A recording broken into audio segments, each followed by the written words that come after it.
আজকে শ্রাবণের দ্বিতীয় সোমবার, তাই বাবার কাছে পুজো দিতে যাব। ঘরের পুজো আমার হয়ে গেছে, এখন মেয়েই করেছে, আমি গুছিয়ে দিয়েছি, মেয়ে পুজো করেছে, আমি এসে জল ডাললাম।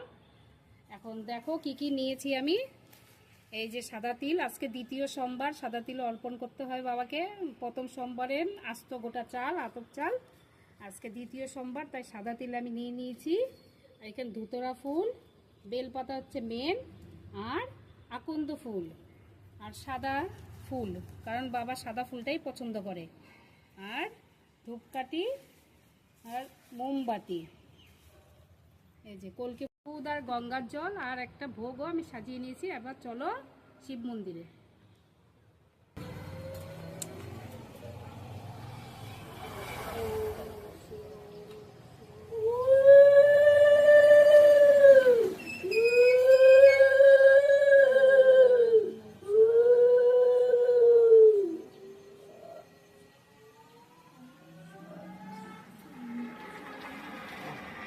ঠাকুর